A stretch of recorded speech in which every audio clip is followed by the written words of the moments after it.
안녕하세요. 저는 30대 초반의 여자입니다. 속눈썹 연장이나 왁싱을 하는 뷰티샵을 운영하고 있어요. 지금 가게는 1년 정도밖에 되지 않았고 그 전에는 다른 동네에서 오랫동안 장사를 했었습니다. 그곳에서 단골도 많았고 자리도 나름 잘 잡았는데 어떤 일로 인해 거의 도망치듯 가게를 내놓아야 했죠. 생각해보면 좀 억울하기도 하고 화가 나기도 하지만 또 다르게 생각해보면 그렇게라도 끝낸 게 다행이다 싶기도 합니다. 저에게 어떤 일이 있었는지 지금부터 그 사연에 대해 말해볼까 합니다. 저는 줄곧 다른 뷰티샵의 직원으로 일하다가 30이 되고 제 뷰티샵을 차리게 되었습니다. 가게 규모는 좀 작았지만 그래도 저의 가게를 갖게 되는 거라 너무 기뻤죠. 가게 인테리어도 신경 써서 하고 홍보도 열심히 했습니다. 다행히 찾아주시는 손님은 제법 있어서 꾸준하게 일을 잘 해올 수 있었죠. 그렇게 몇 년이 지났을 때였어요. 저희 가게에서 복도 맞은편에 있는 곳에서 인테리어 공사를 하더라고요. 새로운 가게가 들어오는 듯 했습니다. 이왕이면 밥집이 들어왔으면 좋겠다 생각했는데 초밥집이 들어오더라고요. 초밥도 좋아하니까 잘 됐다 생각했죠. 그렇게 앞가게도 공사를 끝냈고 얼마 뒤 한 남자가 오픈했다며 떡을 가지고 오셨어요. 그 남자는 웃는 인상이었고 좀 마르긴 했지만 체격도 좋고 반듯해 보이더라고요. 저는 잘 먹겠다며 한번 식사하러 가겠다고 인사를 했죠. 그 남자는 자기는 이런 왁싱샵은 처음 와봤다며 구경 좀 해도 되냐고 하더라고요. 사실 가게가 좁아서 구경할 건 없긴 한데 저는 괜찮으면 커피 한잔하고 가실 거냐 물었고 그 남자는 좋다고 했습니다. 마침 손님도 없어서 커피 한 잔을 하며 간단한 대화도 나누었죠. 그 남자의 이름은 김현준이었고 친구랑 같이 동업으로 초밥집을 열게 된 거라고 하더라고요. 저는 이제 이웃 가게니까 친하게 지내자고 했죠. 그 후에도 한 번씩 제가 가서 식사를 하기도 하고 그분은 저희 가게에 커피나 디저트를 갖다 주기도 하셨어요. 자기들 거 사면서 같이 샀다고요. 그렇게 친하게 지내게 되었어요. 그런데 하루는 저희 샵에 웬 남자분이 오셔서 왁싱을 하겠다는 거예요. 저희 샵은 여성 전용 왁싱 샵이라서 안 된다고 좋게 거절했는데도 막무가내로 자기도 해달라며 난리를 치더라고요. 저 혼자 하는 가게다 보니 속수무책으로 어떻게 해야 할지 난감했습니다. 경찰에 신고를 해야 하나 싶기도 했고요. 그때 현준 씨가 맞은편에서 그 상황을 보고 달려온 겁니다. 어이 아저씨, 여기서 뭐 하는 짓입니까? 왁싱샵에 왁싱 받으러 왔는데 안 된다고 하니까. 밖에 써져 있잖아요. 여성 전용 왁싱샵이라고. 못 봤습니까? 그래요? 못 봤네. 그럼 말을 하지. 그 남자는 저한테는 왜 손님 차별하느냐고 난리를 쳐놓고 인상이 좀 센 현준 씨가 뭐라고 하니까 바로 깨갱하더라고요. 어쨌든 그렇게 진상 남자를 대신 쫓아내 주었죠. 괜찮으세요, 사장님? 네, 조금 놀랐어요. 자주는 아닌데 가끔 저런 분 있으세요. 여자 혼자 하는 샵이라서 더 그런가 보다. 현준 씨는 물도 한 잔 건네주더라고요. 저는 그 모습이 참 다정하고 든든하게 느껴졌습니다. 처음으로 이성적인 호감을 느꼈다고나 할까요? 아마 현준 씨도 비슷하게 느낀 것 같았습니다. 저희는 그때 일을 계기로 더욱 가까워지게 되었고 결국 사귀는 사이로 발전하게 되었어요. 현준 씨는 저보다 2살이 어렸지만 성격이 남자답고 어른스러운 면이 많았어요. 저한테도 절대 누나라고 부르지 않더라고요. 가게가 가깝다 보니 당연히 마주칠 일도 많고 또 각자의 일이 끝나면 데이트도 하고 좋은 마음으로 잘 만나오고 있었습니다. 만나는 동안은 성격이 참 잘 맞았어요. 뭐든지 저한테 맞춰주고 싸우는 일이 생겨도 다 자기 잘못이라고 하면서 잘못했다고 하더라고요. 그렇게 잘 만나오다가 8개월 정도가 됐을 무렵이었어요. 현준 씨가 저보고 결혼을 하자고 하더라고요. 좀 갑작스럽기도 했지만 싫지는 않았어요. 재고 따지고 그런 것 없이 돌직구로 결혼하자고 하니 설레기도 했고요. 나와 진지하게 결혼까지 생각했구나 싶기도 해서 고마운 것도 있었습니다. 그렇게 저희는 결혼 약속을 하게 되었고 양가 부모님을 만나 뵙기로 했어요. 저희 부모님을 먼저 만나 뵀는데 저희 부모님이나 제 동생이나 다 현준 씨를 좋게 보더라고요. 성격도 좋아 보이고 시원시원해 보인다고요. 그 다음엔 제가 현준 씨 부모님과 가족분들을 만나야 될 차례였죠. 저는 시댁 식구들이 될 분들이다 보니 궁금해서 이것저것 물어보게 되었어요. 현준 씨 전에 누나 한 명 있다고 했었지? 근데 누나 얘기는 한 번도 안 하네? 많이 안 친해? 제가 누나 얘기를 물어보자 남친은 표정이 별로 좋지는 않더라고요. 별로 안 친해. 거의 같이 안 살기도 했고. 왜? 뭐 학교 다닐 때도 집에 잘 안 있었고 대학교도 멀리 가고 지금도 나가서 살아. 결혼도 안 하고 그냥 혼자서 저러고 살아. 그리고 곧 회사에서 외국 지사로 나간다고 하던데 아예 거기서 살 작정인 것 같더라고. 어머, 정말? 근데 자기야 별로 신경 쓰지 마. 걔 완전 지 밖에 모르는 애고 가족들이랑도 안 친해. 완전 별종이거든. 진짜? 지 혼자 잘난 줄 아는 애야. 이제 다른 나라 가면 한국 오지도 않을걸? 여튼 신경 쓸 필요 없어. 저는 남친과 누나가 사이가 안 좋다 못해 아예 남남처럼 지내는구나 싶었습니다. 저는 남동생과 친하게 지내는 편인데 주변에도 들어보면 형제 자매들과 친하지 않은 친구들도 제법 있는 것 같아서 그러려니 했던 것 같아요. 그렇게 남친네 부모님께 인사를 드리러 남친네 집으로 가게 되었습니다. 누나는 올 수도 있고 안 올 수도 있다고 했는데 가보니 누나분도 와 계시더라고요. 안녕하세요. 처음 뵙겠습니다. 제가 인사를 하자 남친네 부모님은 웃으며 맞이해 주셨는데 누나분은 그냥 아무 표정도 없이 저를 보시더라고요. 저는 남친에게 이미 들었지만 누나분이 진짜 차가우시다 싶었습니다. 그렇게 식사를 하는데 정말 누나분은 꺼다 놓은 보릿자루처럼 가족 간의 대화에도 참여 안 하고 묵묵히 밥만 드시더라고요. 억지로 앉혀놓은 것처럼요. 저는 이상하게 누나분이 신경이 쓰이더라고요. 그래서 제가 먼저 말을 걸었습니다. 저 형님 말씀 많이 들었어요. 저는 제 딴에는 형님이라고 부르며 애살 있게 말을 걸었는데 그 말에 누나분이 몹시 싸늘하게 저를 보더군요. 내 얘기? 내 얘기 뭐요? 들을 말 없을 텐데. 네? 곧 외국 가신다고. 맞아요. 며칠 안 남았어요. 그 말에 어머님이 웃으시면서 그러시더라고요. 그래서 내가 동생 결혼식은 못 가더라도 옳게 될 사람 얼굴은 보고 가야 되지 않겠느냐고 오늘 오라고 했지. 그렇구나. 형님, 회사도 좋은 데 다니시고 능력자신 것 같아요. 제 말에 누나분이 싸늘하게 말하더라고요. 아직 결혼도 안 했는데 형님 하는 건 좀 아니지 않아요? 저는 그 말에 깜짝 놀랐습니다. 제 딴에는 분위기 좀 풀어보려고 친근하게 말씀드린 건데 너무 차갑게 쏘아붙이시더라고요. 네? 불쾌하셨으면 죄송합니다. 불쾌한 건 아니고 사람 일 어떻게 될지 모르는데 너무 이른 표현이다 그거죠. 누나 말에 남친도 기분이 상한 듯 확 짜증을 내면서 누나분에게 한 소리 하더라고요. 뭐 호칭 갖고 난리쳐. 지만 잘난 줄 알지? 남친의 말에도 누나분은 무시하기라도 하는 양 아무 말도 안 하고 가만히 있었습니다. 저는 갑자기 험악해지는 분위기에 가시방석에 앉은 것 같더라고요. 그렇게 남친은 툴툴거리더니 화장실을 갔고 저는 조심스럽게 누나분에게 말했어요. 저기 죄송해요. 제가 뭐라고 불러야 될지 모르겠어서. 그 말에 남친 누나분은 저를 가만히 보시더라고요. 장사까지 한다는 사람이 마음이 좀 여린 것 같네요.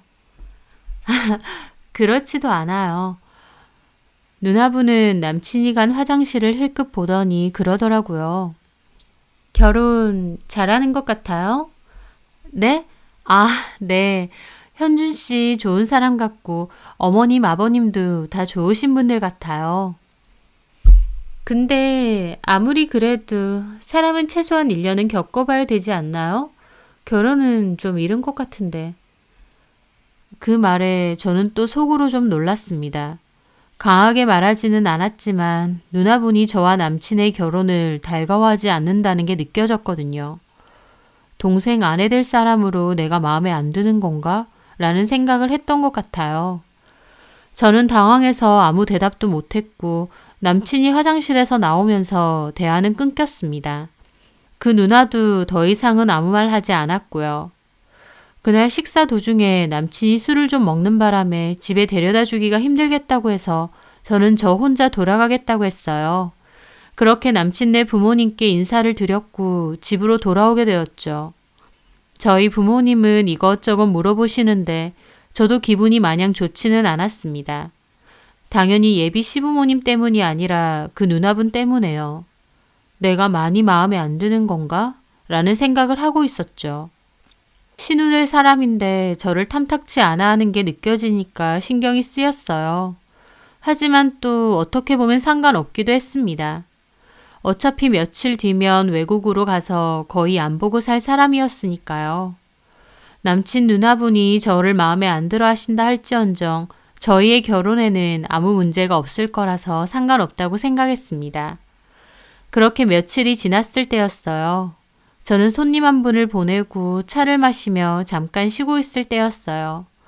갑자기 모르는 번호로 전화가 울리더라고요. 네, 뷰티샵입니다. 여보세요? 예약 필요해서 전화하셨나요? 나 김현준 누난데. 그 말에 저는 약간 놀랐습니다. 남친 누나분이 저에게 전화를 한 거였어요. 저는 따로 번호를 알려드린 적이 없는데 갑자기 온 전화라 더욱 놀랐죠. 어머, 안녕하세요. 통화 좀 돼요? 혹시 손님 있어요? 아니요, 통화 괜찮습니다. 혼자 있는 거죠? 동생 없죠? 네, 현준 씨는 가게에서 일하고 있어요. 근데 제 번호 어떻게 하셨어요?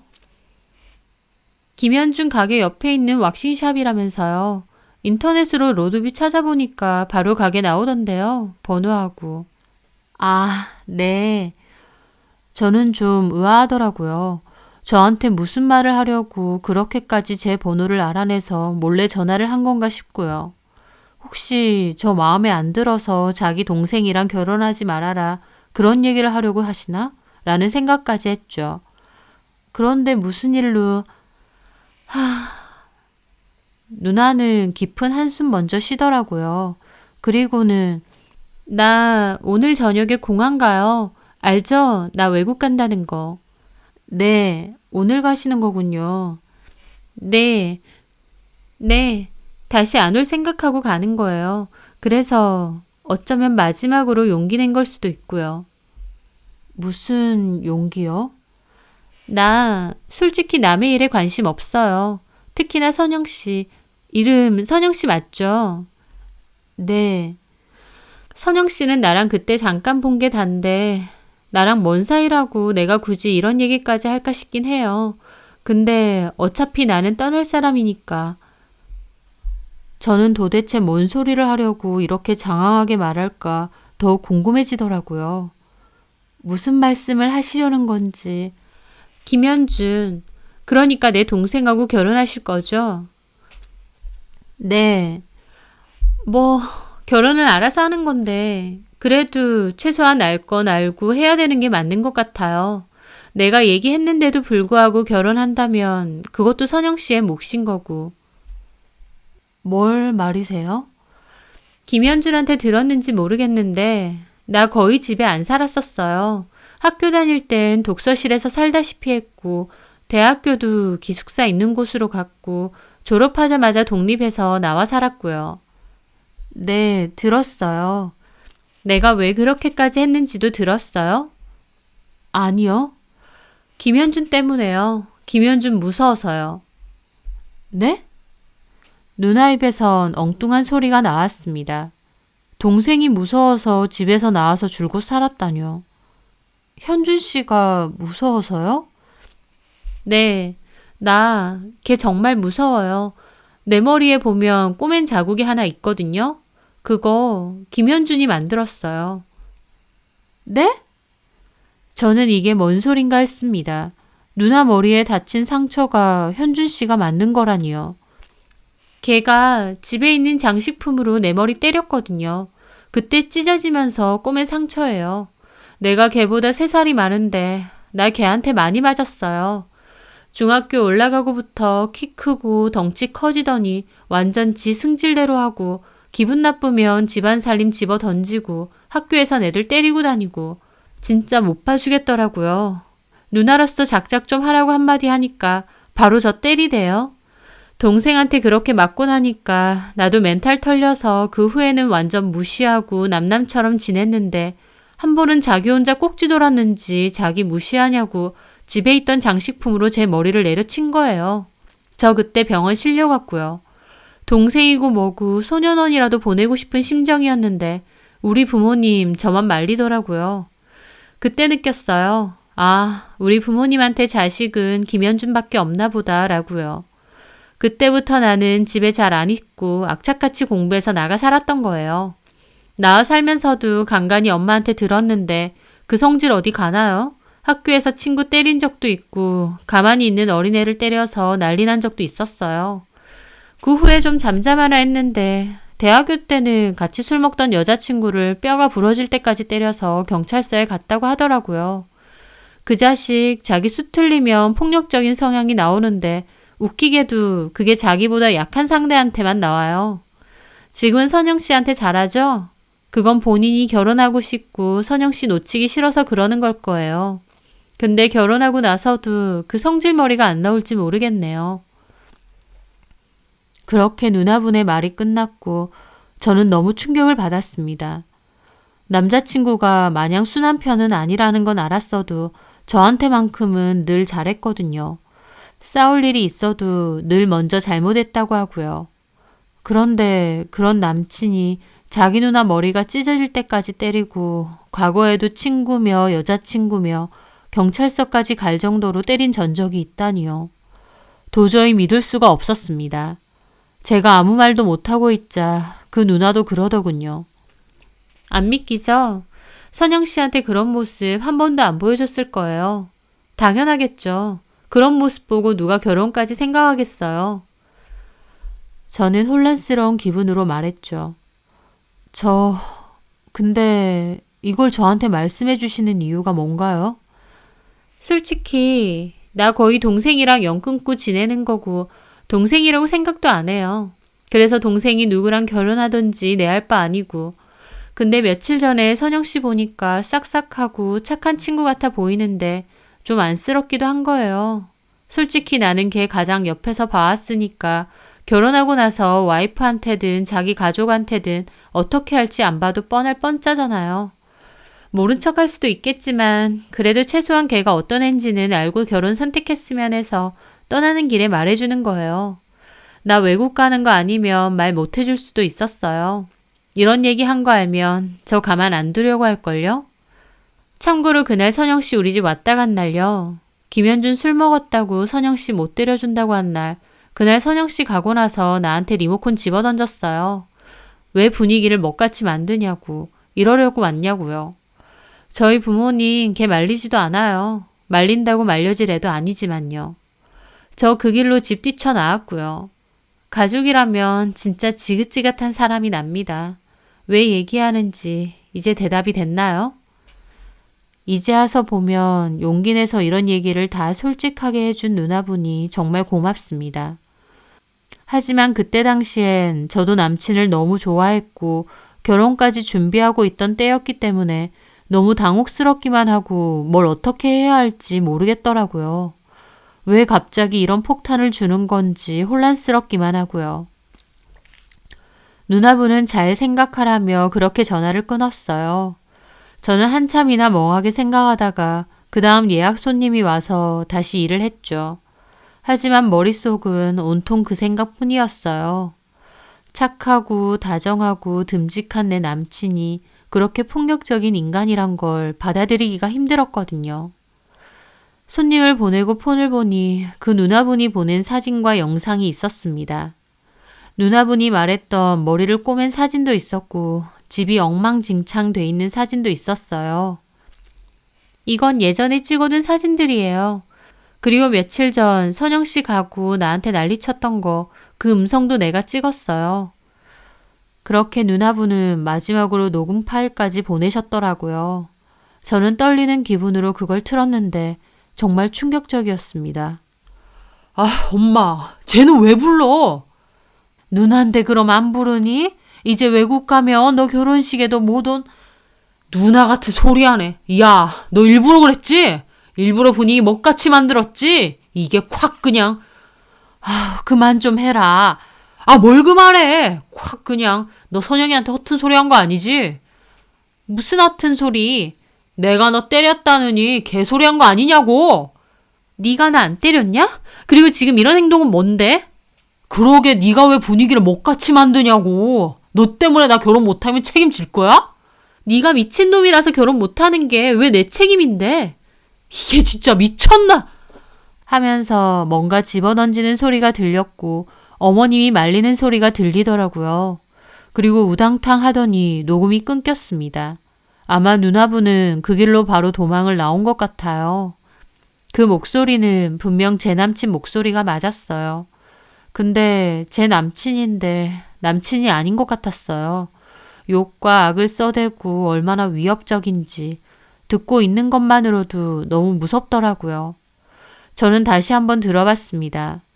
남친이 그 행패를 부리는데도 어머님이나 아버님이나 제대로 말리거나 뭐라고 하는 것 같지도 않더라고요.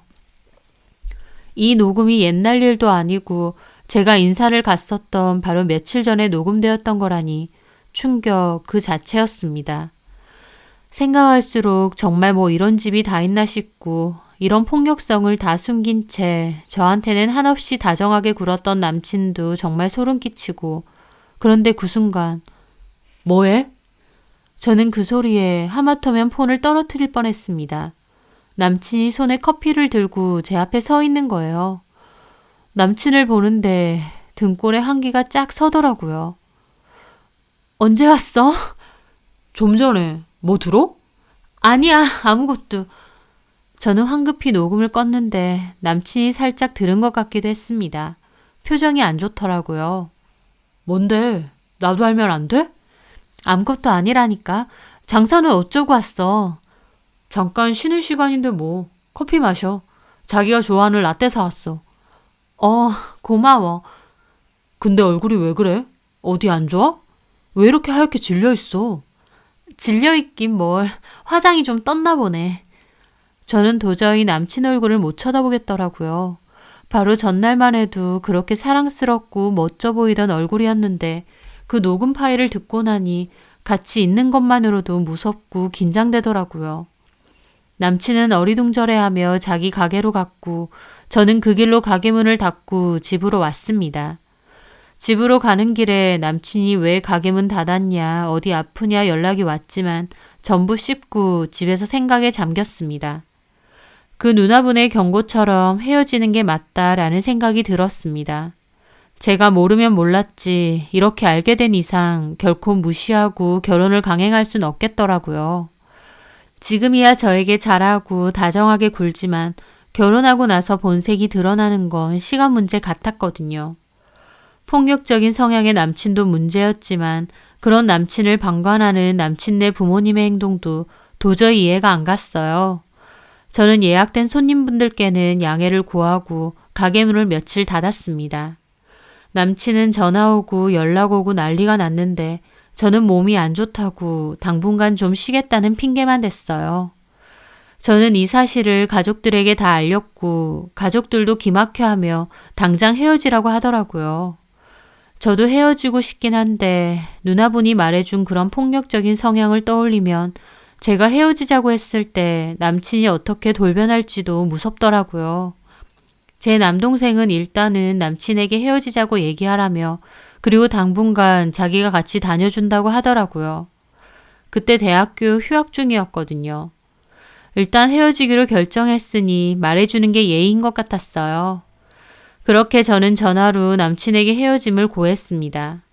남친이 이유가 뭐냐고 하길래 그냥 여러 가지가 쌓였는데 아무리 생각해도 결혼은 아닌 것 같다고만 했어요. 누나 얘기는 일체하지 않고요.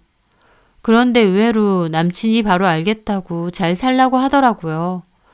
걱정했던 것보다는 너무 쉽게 알겠다고 하길래 안심되기도 하면서 그 순간 헤어졌다는 게 확 와닿아서 슬프기도 했습니다. 한편으론 사실은 남친이 그런 사람이 아닌데 혹시 누나가 앙심을 품고 안 좋게 얘기한 건 아닐까라는 생각마저 들었었죠. 녹음 파일도 가짜 아닐까 싶기도 하고요. 그만큼 남친은 제 예상과 달리 엄청 순순히 깔끔하게 헤어져 줬거든요. 하지만 그렇게 며칠 뒤 오랜만에 가게를 가게 되었을 때였습니다. 건너편에 현준 씨 가게가 바로 보였고 어쩔 수 없이 일하고 있는 현준 씨도 보이더라고요. 저는 애써 무시하고 조금 불편한 기분으로 일을 해야 했습니다. 그렇게 그날 일을 마치고 늦은 저녁 퇴근을 준비하고 있던 참이었어요. 가게 물품을 정리하는데 갑자기 누가 들어오는 겁니다. 영업 끝났습니다. 하고 돌아보는데 현준 씨였습니다. 그 순간 저는 좀 무서웠어요. 현준 씨 표정이 너무 안 좋았거든요. 현준 씨, 끝났어? 이제 정리하고 가려고. 근데 현준 씨는 저를 가만히 노려보며 자기 마음대로 저희 가게 자리에 앉는 거예요. 저는 그 순간 무서워서 가게 정리를 마저 하는 척 하면서 몰래 남동생에게 문자를 보냈죠. 지금 당장 와달라고요. 우리 말이야, 뭐 헤어질 수도 있는 건데 근데 그 방식이 너무 일방적이지 않아? 어? 분명히 알겠다고 잘 살라고 해놓고 갑자기 돌변해서 저렇게 말을 하는 겁니다. 남친은 굳은 얼굴로 저에게 계속 따졌습니다. 결혼까지 약속해서 양가 부모님까지 만난 사이인데 네 마음대로 그렇게 깨자고 하면 끝이냐고. 내가 생각할수록 어이가 없네. 현준 씨는 몹시 불쾌한 얼굴로 따지듯이 말하더라고요. 그런 표정은 사귀는 동안 처음 본 표정이었고 누나가 한 말들이 떠오르면서 오싹하더라고요. 진짜 금방이라도 저를 때리기라도 하려는 듯한 표정과 몸짓이었거든요. 저도 마음을 다잡고 말했죠. 미안해. 그렇지만 마음에 안 드는 부분이 있으면 헤어질 수도 있는 거잖아. 그리고 헤어짐은 원래 다 일방적인 거야. 그 말에 현준 씨는 코웃음을 치더라고요.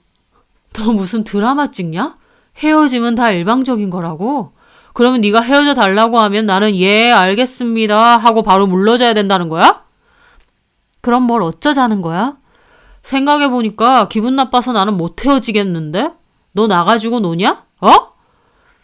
그러면서 갑자기 위협적으로 확 일어나는 겁니다. 저는 그때 너무 놀랐어요. 그때가 늦은 저녁 시간인데다 상가 안에 위치한 가게들이다 보니 복도에는 사람도 없었거든요. 왜 화를 내? 화 안 내게 생겼냐고. 너 나가지고 노냐고. 별로 볼 것도 없는 거 착한 거 같아서 그거 하나 보고 결혼하려 했더니. 뭐라고? 말 다 했어? 아니, 덜 했다. 나 생각할수록 열받네. 나이도 많고 생긴 것도 찐따 같은 게. 그러면서 갑자기 저희 가게에 있는 집기들을 손으로 확 밀어서 쓰러뜨리는 겁니다. 저는 너무 놀라 소리를 지르며 몸을 웅크렸어요. 너무 무섭고 어떻게 해야 할지를 모르겠더라고요. 경찰에 신고해야 하나? 아니면 도망가야 하나? 오만 가지 생각이 머릿속을 스칠 때였어요. 그때 마침 저희 동생이 가게 안으로 나타나 주었습니다. 지금 뭐 하세요? 동생이 화난 얼굴로 나타났고 저는 허겁지겁 동생에게 달려갔죠. 누나 괜찮아? 형님 이건 아니죠. 헤어졌으면 그만이지. 왜 여기 찾아와서 난동을 피웁니까? 누나랑 할 얘기 있으니까 좀 나오지. 못 나오겠는데요. 나오라고. 못 나온다고. 동생이 위협적으로 말하며 현준 씨에게 다가갔습니다. 동생은 운동도 많이 하고 특전사 출신이라 덩치도 크고 몸도 엄청 좋은 편이에요. 인상도 무섭게 생겼고요. 동생이 그렇게 나오자 현준 씨도 움찔하더라고요. 아니, 너네 누나가 일방적으로 헤어지자고 하는데 내가 화가 안 나? 그게 왜 화가 날 일입니까? 세상 사람들 헤어졌다고 다 이렇게 하지 않습니다. 동생이 단호하고 매섭게 말하자 현준 씨도 아무 말 못하더라고요. 그 모습이 참 찌질해 보이면서도 한편으론 걱정되는 겁니다. 눈 돌아서 동생한테까지 해코지를 할까 봐요. 저는 여차하면 신고하려고 준비하고 있었죠. 그렇게 동생은 현준 씨에게 몇 번이나 더 나가라고 했고 현준 씨는 결국 저를 노려보더니 굳은 얼굴로 나가더라고요. 저는 손발이 덜덜 떨린 채로 동생과 함께 가게 문을 겨우 닫고 상가 밖으로 나갔습니다. 그날 어찌나 무섭고 진정이 안 되던지 다음 날에도 도저히 다시 가게 문을 열러 나갈 수가 없겠더라고요. 그 사람이 바로 앞가게에 있을 테니까요. 그래서 한동안 가게를 아예 닫아놓고 지냈습니다. 그러다가 결국 다른 사람에게 가게를 넘기고 저는 한동안 쉬게 되었던 거죠. 결혼까지 생각하고 참 좋아했던 사람인데 일순간 그렇게까지 바뀌는 것을 제 눈으로 직접 보니 그 충격이 말도 못하겠더라고요. 그렇게 저는 쉬는 동안 집에 내내 있었는데 그 사람이 저희 집 주소도 알고 있었기에 갑자기 찾아오는 거 아닐까 걱정되더라고요. 다행히 저희 집까지 찾아오지는 않았습니다. 시간이 점차 지나고 저도 언제까지 일 없이 집에만 있을 순 없다 싶었어요. 그래서 그 후 좀 떨어진 동네에 다시 가게 자리를 찾아보게 되었죠. 처음에는 헤어지자 했다고 나타나서 위협하는 전 남친이 너무 무섭고 동생이 제때 나타나지 않았으면 어떻게 됐을 뻔했나 싶어서 아찔하기만 했습니다. 그때 동생이 좀 늦거나 혹은 못 왔더라면 얼마나 끔찍한 일이 일어났을까 싶기도 했고요. 헤어지자고 했다고 바로 태도 돌변해서 저한테 위협을 가하던 그 남자. 전 남친에 대해서는 생각할수록 화가 나더라고요. 그렇게 폭력적이고 자기밖에 모르는 이기적인 인간이 결혼은 뭐하러 하고 싶어서 그렇게 두 얼굴로 살아가는지 싶고요. 생각할수록 정말 나쁜 인간이고 엮이지 않아서 천만다행이었습니다. 또 한편으론 그 누나분에게 너무 고맙더라고요. 저한테 미리 동생에 대해서 알려줬으니까요. 그 누나분은 외국으로 잘 떠나신 건지 걱정도 되더라고요. 혹시나 해서 그때 온 번호로 전화를 걸어봤는데 해지된 번호로 나와서 확인할 길은 없었습니다. 저한테는 그 누나분이 정말 생명의 은인같이 느껴지기도 합니다. 아무것도 모르고 그런 미친놈이랑 결혼했으면 더 큰 위험에 놓을 뻔했겠더라고요. 또 그런 동생과 한 집에서 살면서 무서움과 긴장 속에서 살아야 했을 과거의 누나분을 생각하면 참 안쓰러웠습니다. 누군가에겐 가족이 큰 힘이고 울타리겠지만 그 누나분에게 가족은 참 남보다도 못한 사람들이었을 것 같더라고요. 저에게 미리 얘기해 준 거 정말 고맙고 누나분도 어디 가서든 행복하게 잘 지내셨으면 하고 진심으로 바래요. 더불어 저도 지금의 불안함에서 조금 더 벗어나 편안한 마음으로 잘 지냈으면 합니다. 제 사연 들어주셔서 감사합니다.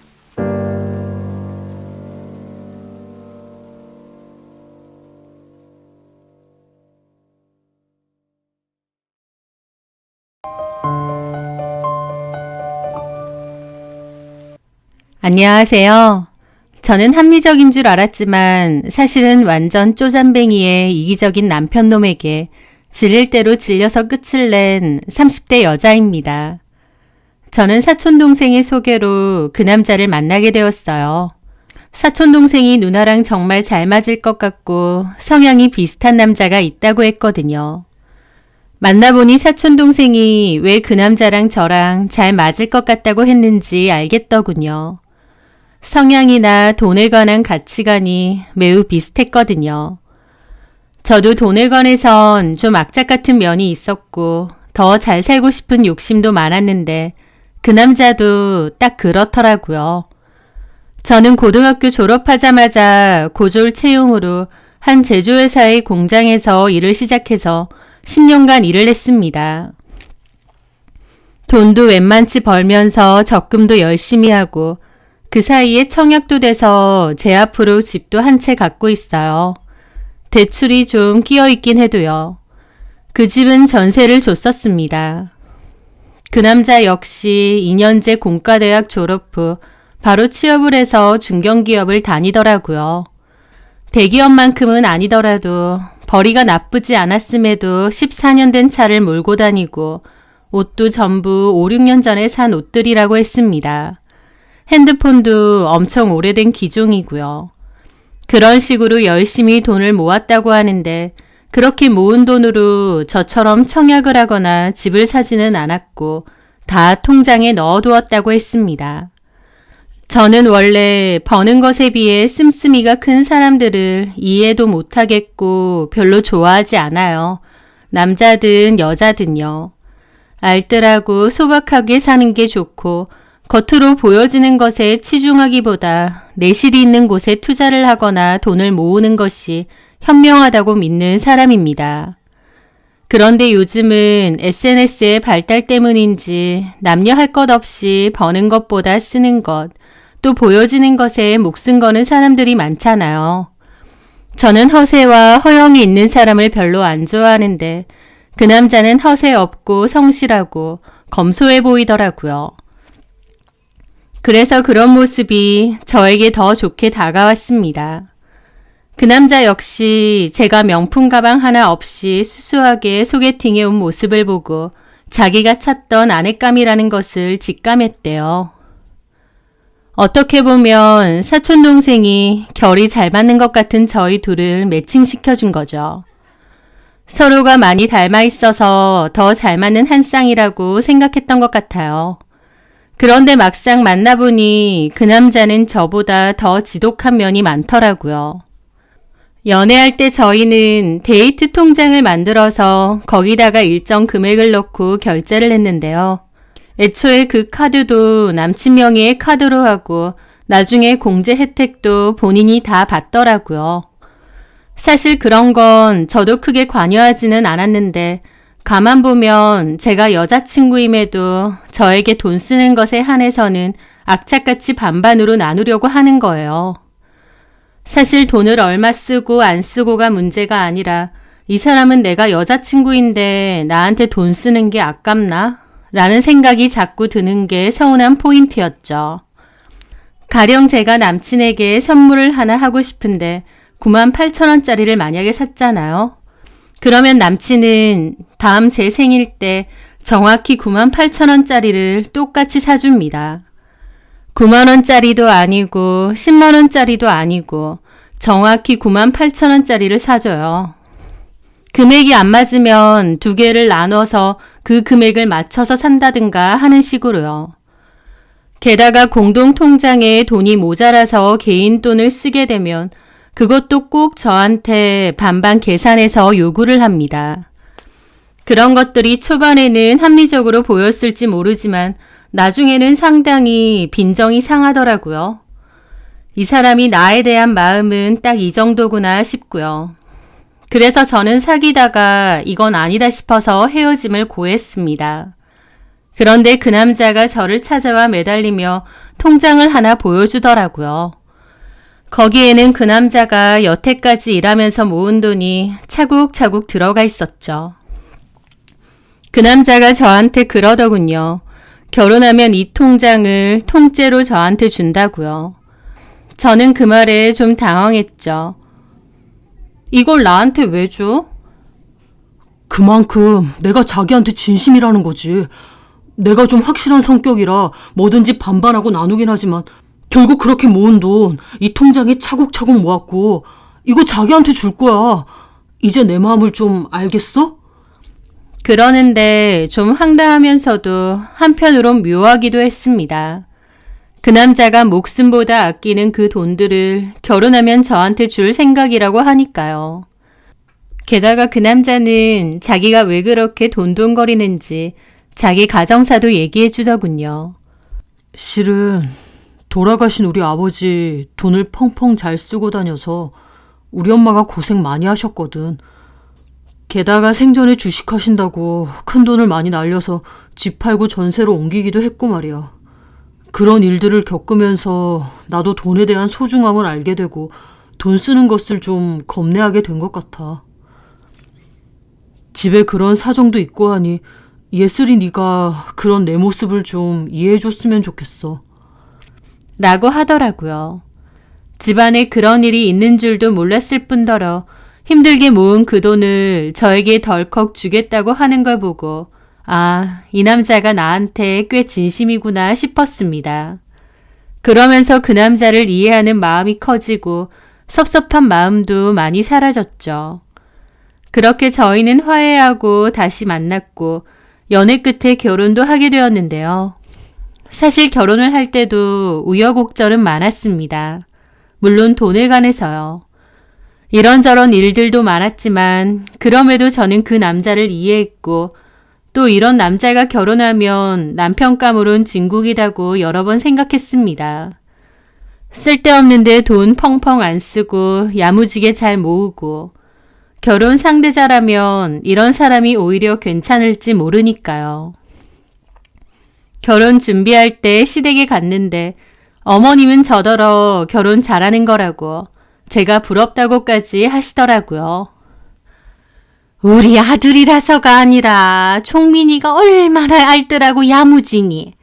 남자애들 중에 부모 돈으로 멋이나 부리고 차 바꾸고 그런 철딱선이 없는 애들도 많은데 우리 종민이는 너무 실속 있지.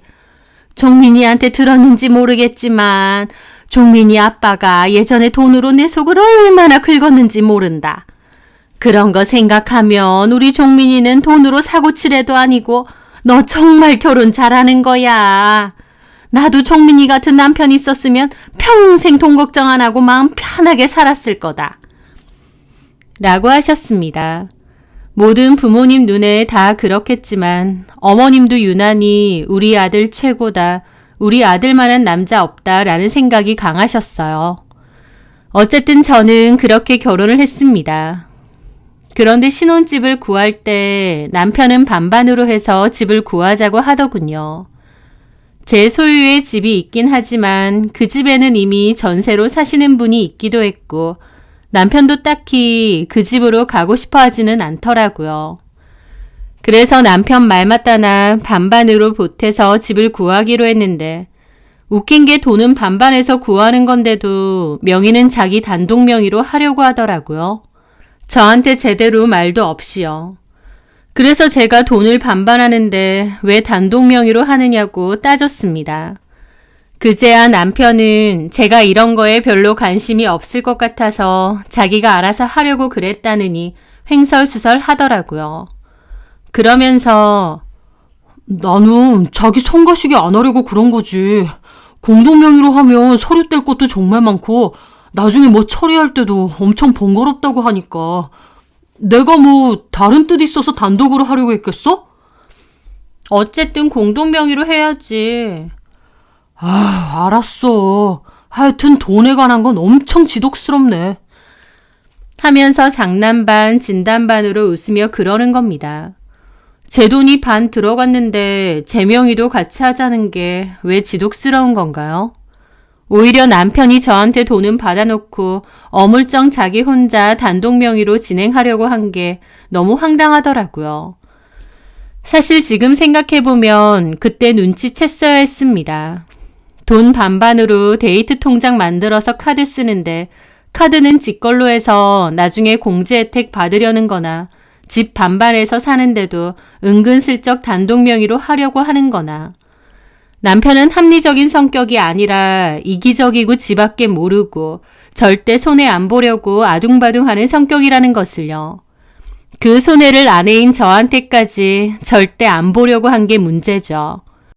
사실 남편이 그런 면을 알면서 모른 척 했는지 아니면 그때는 이 정도로 와닿지 않았는지 모르겠는데 하여튼 그렇게 결혼도 했었습니다. 콩깍지도 좀 씌었던 것 같고요. 결혼 초반 1년까지는 아무 문제가 없었어요. 그런데 1년이 지나고 제가 임신을 하게 되었습니다. 저는 친정 부모님도 멀리 사시는 데다 어머님도 허리가 안 좋아 육아를 도와줄 수 없다고 진작에 얘기하셨거든요. 아이 육아에 도움을 받을 곳이 마땅치 않았던 거죠. 그래서 저는 1년간 육아휴직 쓰고 아이를 돌보고 그 후에는 어린이집을 보내기로 계획을 했습니다. 그렇게 저는 출산 막달까지도 일을 하다가 막판에 휴가 쓰고 출산을 하게 되었어요. 그런데 여기서 너무 황당했던 게 아이 출산 후 보통 조리원에 많이 들어가잖아요. 짧게는 일주일부터 길게는 3주까지도 있는 산모가 많은데요. 아이 출산 후 몸도 회복할 겸 요즘은 거의 필수 코스 아닌가요? 그런데 제가 출산 전에 조리원을 알아보고 있으니 남편이 꼭 조리원을 가야겠냐는 겁니다. 뭐라고? 아니, 요즘 여자들 참 웃겨. 애 낳으면 꼭 조리원을 가려고 해. 돈이 한두 푼도 아닌데 어디서 본 것 많아가지고. 당신 무슨 말을 그렇게 해? 애 하나 낳는 게 그렇게 쉬운 일인 줄 알아? 애 낳고 나면 잘 씌워줘야 되는 거야. 육아 본격적으로 하기 전까지 그나마 마지막으로 쉴 수 있는 기회기도 하고. 나는 이해가 안 돼. 그거를 왜 돈 몇백 주고 조리원에 사는지. 그냥 집에서 방 따뜻하게 해서 쉬면 안 되나? 그럼 애는 누가 봐? 장모님 못 오셔? 그래도 딸이 출산을 했다는데. 라는데 어처구니가 없어서 말문이 턱 막히더라고요. 저희 부모님은 저희 집에서 2시간 떨어진 거리에서 식당을 하세요. 일주일에 딱 하루만 쉬시고 두 분이서 운영하시는 가게이기 때문에 저 출산했다고 해도 그렇게 아이 돌봐주고 그러기가 쉽지 않으십니다. 그래서 저도 조리원 2주 지내고 집에 오면 제가 바로 직접 육아를 할 생각이었고요. 지금 조리원비가 아까워서 그래? 뭐 아깝다기보다 내 생각엔 그런 거 다 상술인데. 상술이든 뭐든 나도 몸 좀 회복하고 아이도 그동안은 누가 봐줘야 될 거 아니야. 당신 말하는 거 너무 이상하다. 제가 기가 막혀서 따지고 드니 남편은 그제야 막 사람 좋은 척 웃으면서 장난이라는 겁니다. 아, 그냥 해본 말이야. 요즘 그냥 애만 나오면 몇백씩 되는 조리원 턱턱 들어가길래.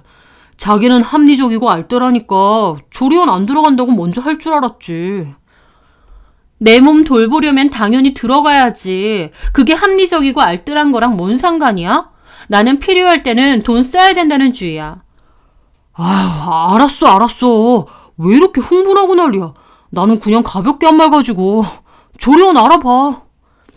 라면서 어물쩍 넘어가려고 하더라고요. 하지만 저는 너무 기분이 상해서 우리 자식 낳는 거 아니냐며 이런 것까지 돈돈 거려야겠느냐며 따졌습니다. 따지다 보니 너무 섭섭하고 기가 막혀 눈물까지 왈칵 나더라고요. 남편은 그제야 미안하다고 저를 달랬고 그때 일은 남편의 사과로 그렇게 지나갔습니다. 하지만 저도 속으로 저런 남편이랑 결혼한 내가 내 발등 찍었구나. 약간은 정신이 들었었죠. 지 새끼 낳아주고 몸 회복한다는데 그 조리원비가 아까워서 저런 소리를 한다니요.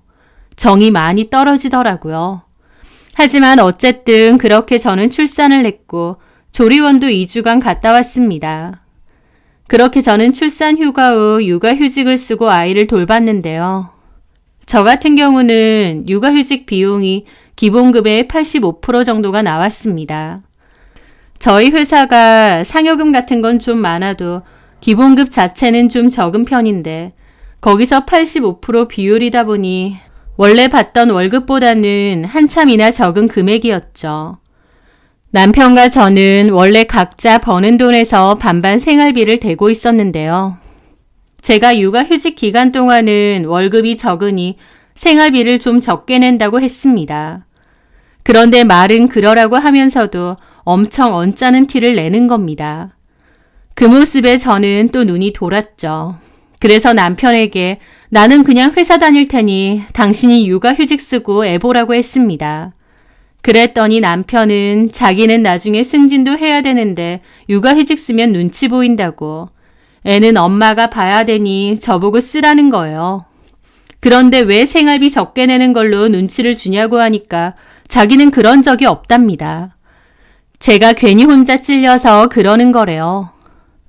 저는 남편의 그런 태도를 보면서 너무 기분이 안 좋고 결혼을 잘못했구나라는 생각을 참 많이 했습니다. 남편과 저의 아이고 육아를 하기 위해 육아휴직을 쓰고 돈이 좀 적게 나오는 건데 남편이 이런 것에 싫은 티를 낼 거라고는 생각도 못했습니다. 진짜 이해가 안 되더라고요. 나중에 알고 보니 남편은 그런 부분에 있어서 저희 부모님을 원망하는 게 컸습니다.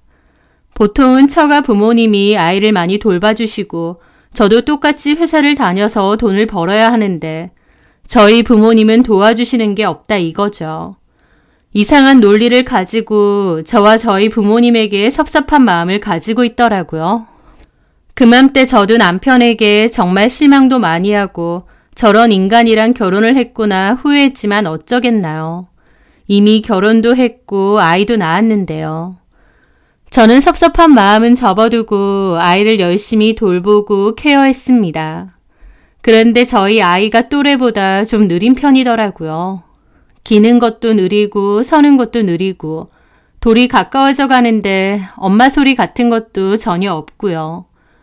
주변에 또래의 아이를 키우는 엄마들이 있다 보니 자연스럽게 비교가 됐는데 확실히 저희 아이가 좀 느린 부분이 많이 있는 겁니다. 병원에서는 요즘 그런 애들이 많은데 돌 지나고 초기부터 센터 같은 데를 다녀주면 아이들 성장 발달에 훨씬 도움된다는 얘기도 많이 들었어요. 그래서 저도 그런 데를 보내고 싶기도 한데 곧 저는 복직을 해야 했죠. 게다가 제가 복직을 하면 하루 종일 아이를 어린이집에 맡겨야 하는데 그러면 엄마와의 교류가 줄어서 아이 성장이나 발달에 더 안 좋은 영향을 끼칠 수 있다고 하더라고요. 보통 저희 아이처럼 다소 느린 아이들은 부모가 옆에서 소통을 많이 해주는 게 중요하다고 했거든요. 저는 엄마로서 아이가 다소 느린 점이 보이다 보니까 걱정이 많았는데 남편은 무슨 남일처럼 생각했습니다. 그런 것도 너무 얄밉더라고요. 걱정은 저만 하는 건지.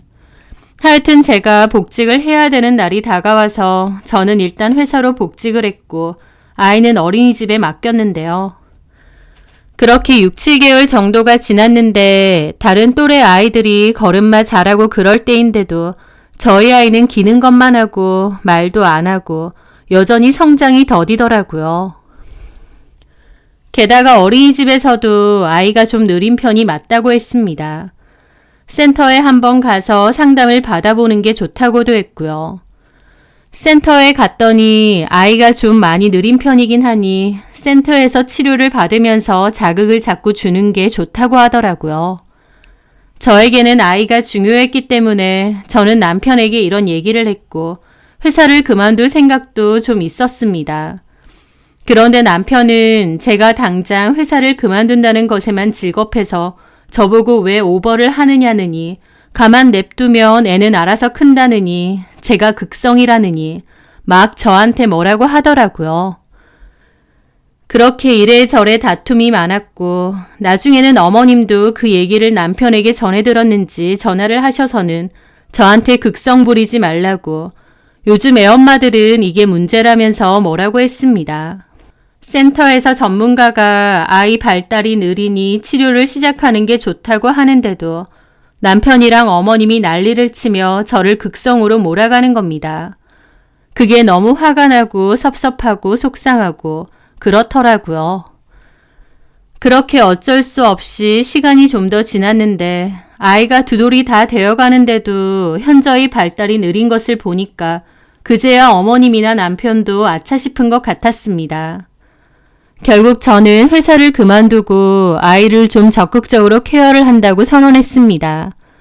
발달센터에 가면 치료 종류가 다양한데 그 치료들만 해도 시간이 꽤 걸리기 때문에 제가 회사 생활을 하면서 도무지 아이 치료를 동시에 할 수가 없겠더라고요.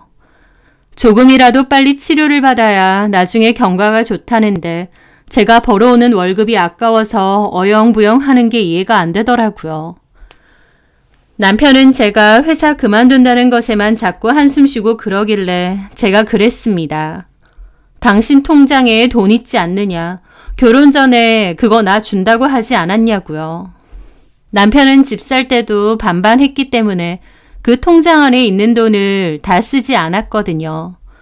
저는 남편에게 그 통장에 있는 돈 나중에 뭐에 쓰려고 그러느냐, 가족들한테 잘 쓰고 행복하려고 그렇게 모으는 거 아니냐고 했습니다. 내가 당장 회사 그만둔다고 생활이 어려워지는 것도 아니고 돈 필요한 일이 생기면 그 통장에 있는 돈 써도 되는 거 아니냐고요. 그러면서 저는 남편에게 결혼 전 약속대로 그 통장 나한테 달라고 했습니다. 남편은 태도를 바꿔서 통장 못 준다고 버티더라고요. 저는 왜 결혼 전과 약속이 다르냐며 통장 달라고, 그걸로 내가 회사 그만두고 나서도 우리 생활비 쓸 거고 우리 혜린이 치료도 적극적으로 받을 거다 그랬죠. 사실 저도 따로 아파트도 있고 모아둔 돈도 따로 조금 있긴 한데 남편 하는 짓이 너무 얄미우니 더 통장 내놓으라고 그랬습니다. 남편은 통장 없다고 난리를 쳤고 그날 크게 싸웠어요. 어쨌든 남편과 이런저런 다툼 끝에 저는 결국 회사를 그만두고 아이 돌보는 것에 전념을 하기로 했습니다. 사실 회사를 그만둔다는 건 제가 가장 아쉽고 힘든 일이었어요. 오랫동안 다닌 회사라서 정도 많이 들고 익숙하고 또 받는 월급도 적지 않으니까요.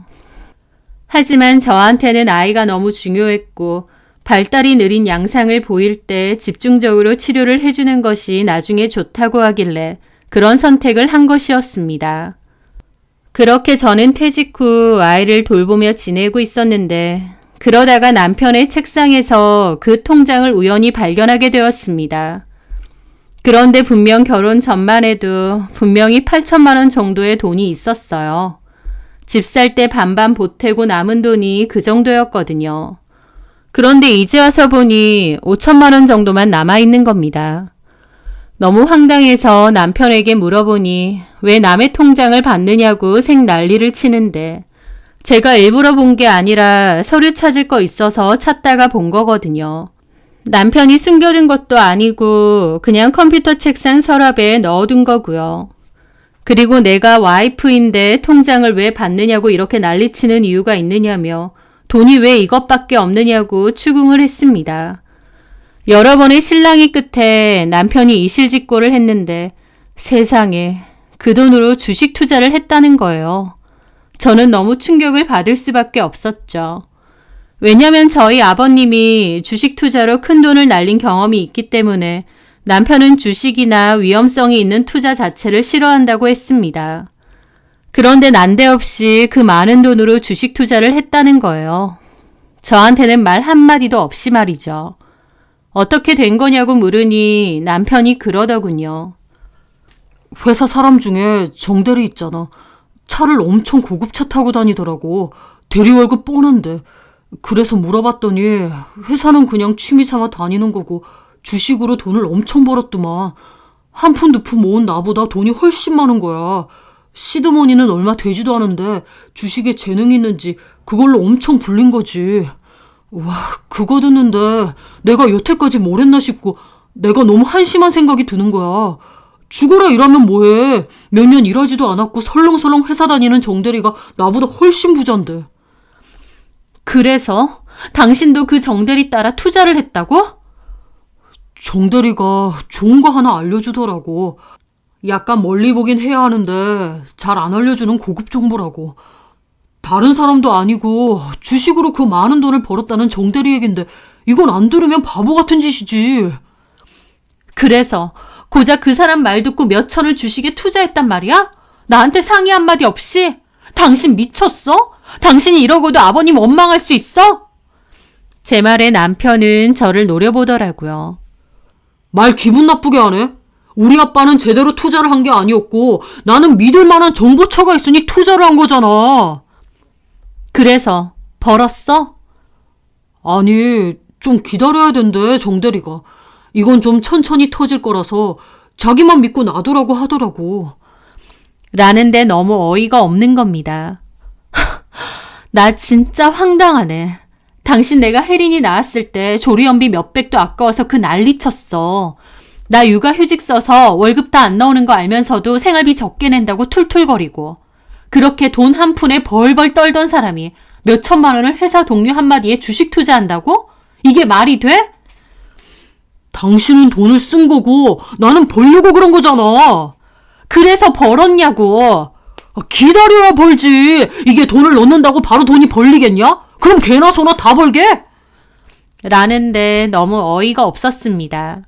아버님 주식 투자로 돈 날린 걸 그렇게 욕할 땐 언제고 본인도 결국 똑같더라고요. 게다가 그렇게 큰 돈이 들어가는데도 저한테 말 한마디 안 했다는 게 저를 도대체 뭘로 생각하는 건가 싶더라고요. 남편은 자기 돈으로 자기가 투자를 한 거고 알아서 할 거니 신경 끄라는 투로 말했습니다. 나중에 다 알아서 벌게 된다면서요. 저하고 아이한텐 10원 한 장 아까워하면서 쓸데없는 곳에 그 큰 돈을 쓰는 남편을 보니 정이 뚝뚝 떨어져 나갔죠. 어쨌든 남편이 나중에 크게 벌 수 있다느니 큰 소리 탕탕 치길래 내버려뒀습니다. 그 후에 저는 집에서 지내면서 아이를 돌보는데 제가 집에 있으면서 돈만 쓴다고 남편의 불만도 정말 많았어요. 진짜 더럽고 치사하다는 말이 절로 나올 정도로요. 게다가 한 번은 제가 나간 줄 알고 지 친구랑 통화를 하는 걸 제가 들었는데요. 지 친구한테 제 욕을 하더라고요. 와이프가 결혼하고 애 낳더니 일 그만두고 자기 월급으로 공짜밥 먹는다고요. 푸념 비슷하게 그 소리를 하는데 저 완전 뚜껑 열려서 소리 지르고 그때도 진짜 사네 못 사네 한바탕 크게 싸웠죠. 그런 일들이 반복되면서 저는 남편에게 너무 질렸고 정도 떨어졌습니다. 저런 인간하고 내가 계속 사는 게 맞나 현타가 계속 오기도 하고요. 그 와중에도 제가 일 그만뒀다고 어머님까지 참견이 심했어요.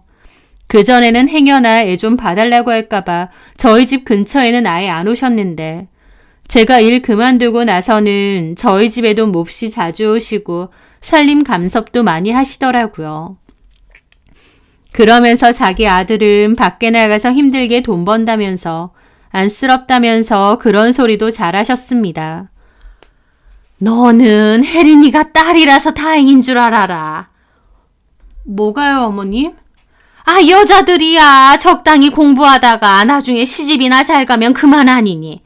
그런데 남자들은 얼마나 고생이야.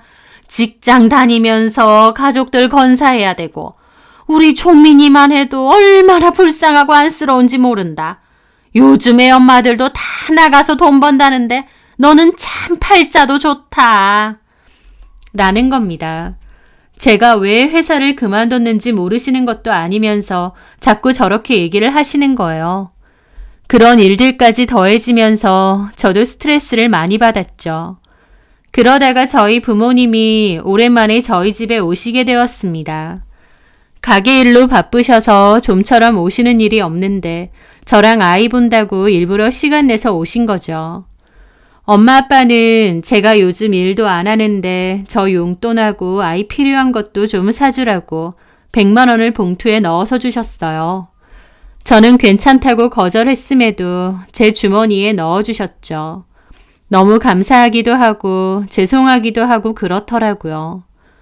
오랜만에 멀리서 부모님이 오셨다 보니 저는 부모님 모시고 한우를 먹으러 가기로 했습니다. 남편에게도 그리로 퇴근해서 바로 오라고 했더니 전화가 바로 왔더라고요. 여기 뭐야? 한우 먹으러 간다고? 여기 내가 블로그 검색해보니까 가격 좀 있는 데인데? 하면서 난리가 난 겁니다. 엄마 아빠 오랜만에 오셨는데 이 정도도 못 사드려? 와, 어이가 없네. 나는 돈 아끼려고 점심도 밖에서 절대 안 먹고 무조건 구내식당에서 먹는데 너는 장인 장모님 모시고 한우 식당? 하는데 정말 말도 못하게 쪼잔스럽더라고요. 엄마 아빠한테 그 정도도 못 해드려? 너 돈 안 벌잖아. 뭐라고? 그런 데서 먹으면 최소 30 이상은 무조건 나올 텐데. 너 돈 벌어? 그것도 아니면 왜 기분 내려고 하는데?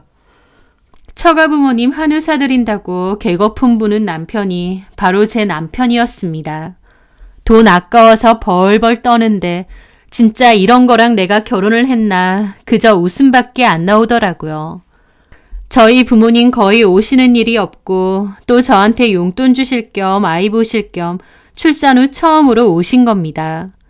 그런데도 한우 사드린다고 하니 개거품을 무는데 그 상황이 엄마 아빠한테도 너무 죄송하고 쪽팔리고 저는 화가 나서 남편에게 나는 무조건 그 가게 부모님 모시고 갈 거라고 하고 끊었습니다. 남편은 그날 식사 자리에 오지 않았고 저는 보란 듯이 부모님에게 한우 사드렸습니다. 남편은 그날 집에도 늦게까지 안 들어오더라고요. 저희 부모님 계신 거 알면서도요. 부모님은 늦은 저녁에 차 타고 가셨고 몇 시간 뒤에야 남편 놈이 왔습니다. 그랬더니 입 꾹 다물고 제 물음에 대답도 안 하고 횡하니 지나치더라고요. 친정부모님 식사대접했다고 입 꾹 닫고 삐지는 게 말이 되나요? 그런데 화장대에 있던 100만 원과 저희 부모님이 써주신 카드를 봤는지 갑자기 화색이 돌아서 나오는 겁니다. 장모님이 돈 주셨네? 100만 원이나 주셨어? 아휴, 그러면 한우 사드릴 만하지. 그러면서 실실거리는데 진짜 남편인데도 혐오스러운 기분 아시나요? 와, 저거 돈벌레인가 싶고 그때 저도 깨달았죠. 내가 남편에게 정말 만정이 다 떨어졌구나. 남편이 돈벌레같이 느껴지는 거 보니 더 이상 사는 건 무리구나 라는 것을요. 그 후 저는 정말 진지하게 이혼을 고민했습니다. 제가 보니 외도나 도박같이 중대한 일이 아니어도 정 떨어지면 같이 사는 건 힘든 일이 되겠더라고요. 얼굴만 봐도 스트레스니까요. 그렇게 저는 이혼을 고려하고 있던 도중 제가 소유하고 있는 아파트 근처에 호재가 생기면서 아파트가 값이 상당히 많이 올라가게 되었습니다.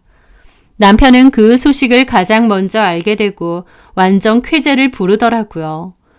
그러면서 저보고 회사를 안 다니는데도 돈을 벌 줄 안다면서 복덩이랍니다. 그러면서 자기 차가 이제는 너무 문제가 많다면서 정비소에서도 수리가 안 될 정도래요. 그래서 저더러 차를 한 대 사달랍니다.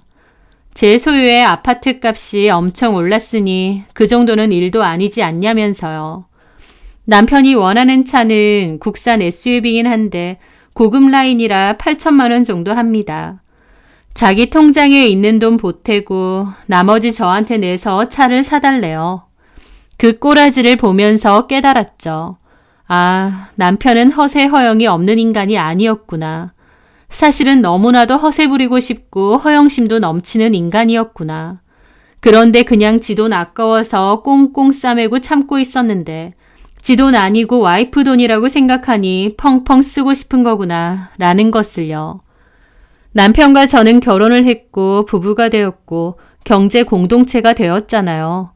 하지만 남편은 철저히 자기 돈은 자기 거라고 생각하면서 제 돈도 지 거라고 생각하는 듯 했습니다.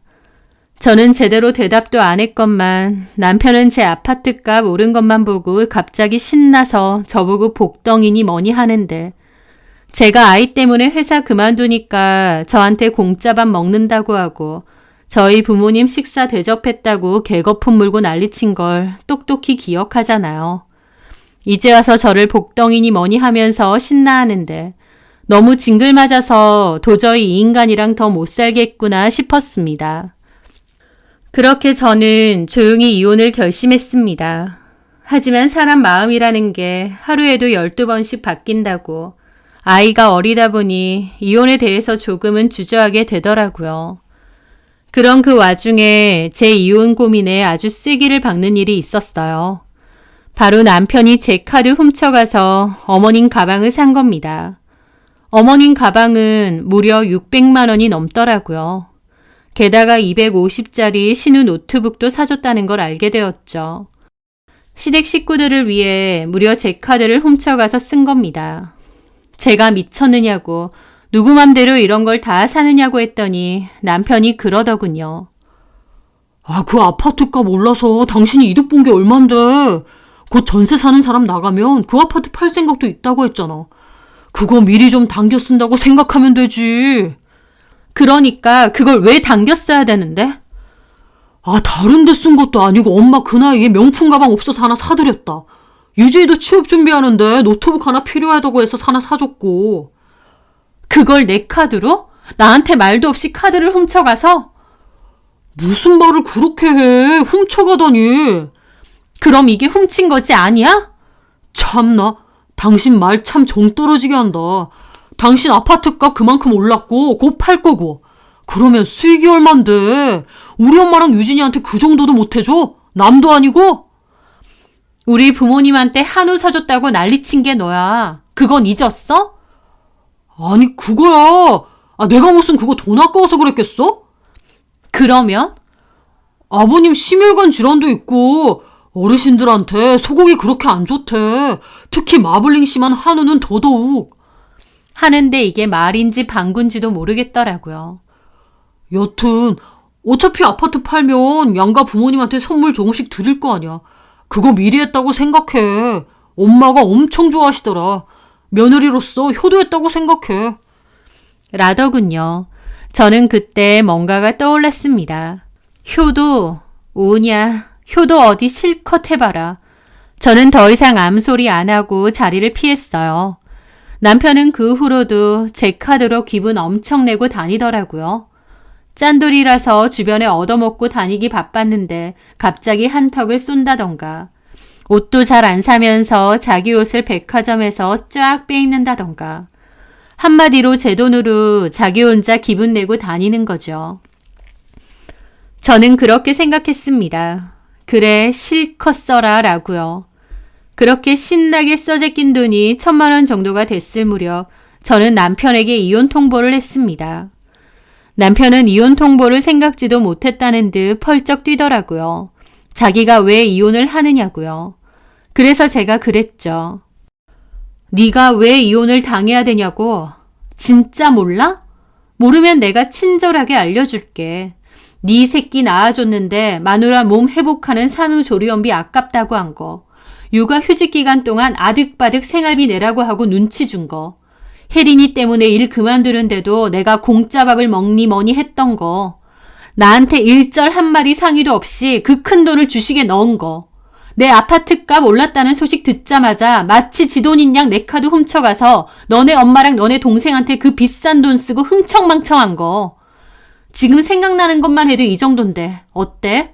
이제 이혼을 왜 당하는지, 내가 얼마나 참았는지 알겠어? 저는 그동안 많이 참아왔고 벼르고 또 벼렀거든요.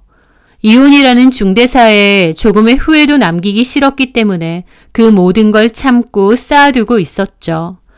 제가 술술 얘기하자 남편도 처음엔 당황한 듯 아무 말도 못하다가 그러더라고요. 와, 무섭네. 그런 걸 다 기억하고 있었어? 다 기억할 만하지. 남편한테 이런 취급받은 걸 어떤 여자가 잊어버리겠어? 나 당신이랑 더는 못 살아. 단순히 돈 얼마 쓰고 이런 것 때문에 헤어지자는 거 아니고 당신이 나에 대해서 그리고 가족에 대해서 어떻게 생각하는지 너무 잘 깨달았기 때문에 헤어지자는 거야. 그렇게 네 돈, 내 돈. 아니지. 네 돈은 네 돈이고 내 돈도 네 돈이라고 생각한 거지. 그러니까 남의 카드 훔쳐다가 이런 짓을 벌인 거겠지. 공돈 생겼는데 시댁 식구들한테 그 정도도 못 베풀어? 못 베풀어. 베풀기 싫어. 하다못해 다른 건 다 때때무치처럼 굴었어도 우리 부모님 오셨을 때 모처럼 오셨으니 좋은 식사 대접해라. 그 한마디만 했어도 나 이렇게까지 안 해. 니네 부모한테는 내가 효도해야 되고 우리 부모는 남이니? 그 논리면 니네 부모도 나한테 남이야. 뭐? 효도하는 셈? 효도는 네 돈으로 하세요. 제 말에 남편은 입만 떡 벌리고 있더라고요. 와, 너 그런 말 다 하고 싶어서 어떻게 참았냐? 많이 참았지. 나도 홧김에 이혼하자는 거 아니야. 정말 많이 생각하고 당신에 대해서 생각하고 또 생각하고 내린 결론이야. 당신은 노답이야. 나는 더 이상 당신이랑 못 살겠어. 참나, 아파트 그걸로 돈 좀 벌었다고 이혼 운운한다 이거지? 돈도 많이 벌었는데 시어머니 가방 하나 사드렸다고 이혼하자고 하는 거면 당신 절대 이혼 못해. 며느리로서 그 정도도 못하냐고. 그리고 자꾸 뭐 카드 훔쳤네 어쩌네 하는데 부부끼리는 절도 성립 안 돼. 남편이 아내 카드 좀 썼기로서니 그게 문제가 돼? 그 말에 제가 웃으며 그랬습니다. 걱정하지 마. 그래서 내 돈 안 썼어. 그 말에 남편이 멈칫하더라고요. 그게 뭔 소리야? 효도하고 싶어서 어머님한테 그 비싼 가방 사드린다며. 아들이 효도한다는데 내가 뭐라고 해? 실컷 해. 어차피 당신 돈으로 한 거니까. 그게 왜 내 돈이야? 당신이 쓴 만큼 당신 통장에서 돈 빼서 나한테 넣어뒀어. 그 말에 남편은 눈알이 뒤집히더라고요. 그게 무슨 말이야? 내 통장을 건드렸다고? 누구 맘대로? 당신이 당신 입으로 말했잖아. 부부끼리는 절도 없다고. 와이프 카드 갖고 간 게 무슨 문제냐고. 마찬가지야. 남편 통장에서 돈 뽑은 게 무슨 문제야? 그것도 니네 가족이랑 너한테 쓴 돈인데. 법적으로 따지고 싶으면 따져봐. 니네 가족하고 너한테 쓴 건데 어디 돌려받고 싶다고 해보라고. 그 말에 남편은 저를 있는 대로 노려보더니 후다닥 통장을 찾으러 갔습니다. 그리고 1,000만 원이 빠져나가 있으니 기함을 하더라고요. 남의 돈을 왜 함부로 쓰냐, 자기도 가만 못 있는다, 용서 못 한다느니, 저를 경찰에 고소할 거라느니 생 난리를 치는데 웃기지도 않았죠. 저는 이혼 서류 보내고 그 뒤로 집 나와서 친정에서 지내고 있었습니다. 집은 공동명의이기 때문에 팔던지 아니면 내 목 반은 보내라고 했고요. 남편은 절대 이혼 못한다고 버텼고 저는 이혼 소송을 시작했습니다. 저한테 말도 안 하고 함부로 주식 투자하거나 제 카드 훔쳐서 돈 쓴 것 등 이혼 사유로 충분하더라고요. 남편이 이혼 못한다고 펄쩍 뛰면 소송으로 이혼하면 그만이죠. 그 와중에 어머님 전화 왔더군요. 왜 갑자기 이혼을 한다고 하고 이 난리냐면서요. 그러면서 아니 이게 다 무슨 일이야. 너는 왜 이혼을 한다고 하고 종민이가 어젯밤 술 먹고 찾아와서 내 가방 돌려달라고 그거 팔아야겠다고 들고 나가려는 거 내가 겨우 잡았더니 이 가방 때문에 자기가 이혼한다고 울고불고 세상에 그 비싼 가방을 바닥에 집어던지더라. 너 나한테 가방 하나 사줬다고 이혼하자고 했니? 어머님 아들은 진짜 답이 없네요. 제가 왜 이혼하고 싶은지 구구절절 설명 다 해주고 소장에도 썼는데 아직도 그 가방 타령이요. 물론 그 가방이 결정적이긴 했어요. 근데 어머님 아들은 뭐가 잘못됐는지 아직도 모르는 것 같아요. 저는 더 이상 가르쳐주고 싶지도 않고 참아주고 싶지도 않아요. 제 돈이라고 할 때는 기분 내면서 어머님한테 가방 사주고 신우한테 노트북 사주더니 지 돈이라고 생각하니까 엄청 아까운가 보죠. 그것만 봐도 어머님 아들하고 더 못 살겠다 이겁니다. 소송 중이고 곧 이혼할 거예요.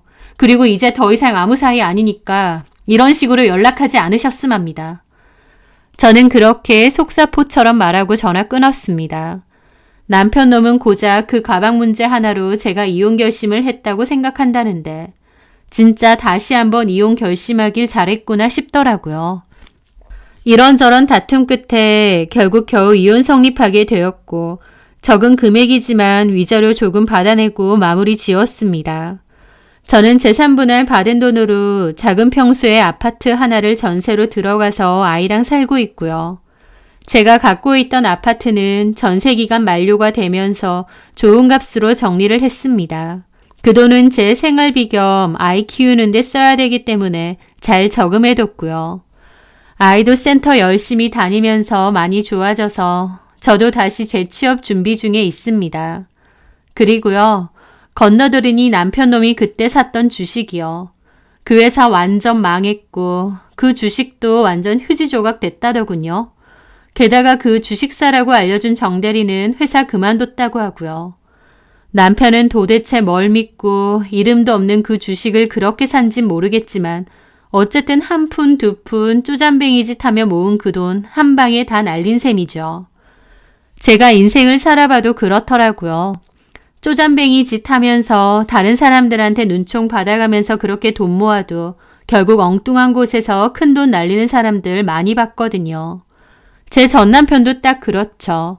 가장 중요한 가족들한테는 돈 한 장에 벌벌 떨고 아끼면서 남의 돈이면 기분 내던 그 인간. 정작 그렇게 모은 돈 엉뚱한 곳에서 다 날리고 말이죠. 손해가 엄청날 텐데 멘탈 잘 부여잡고 사는지 어쩌는지도 모르겠네요. 알뜰한 것과 쪼잔한 건 다르다고 생각합니다. 저는 그 남자가 알뜰하다고 생각해서 좋았는데 사실은 저한테 돈 한 푼 쓰기 싫고 본전만 생각하고 아까워했죠. 그 인간에게 저는 딱 그 정도 존재였던 것 같고 그걸 깨닫고 저는 이혼을 선택했습니다. 그런 취급 받으면서 살고 싶지 않으니까요. 지금 생각해도 잘한 것 같아요. 그러지 않았다면 사는 내내 섭섭하고 자존감 깎이고 빈정상하고 그랬을 것 같거든요. 아이도 이제 많이 좋아졌으니 저도 재취업 잘해서 아이와 행복하게 잘 살았으면 합니다. 제 사연 들어주셔서 감사합니다.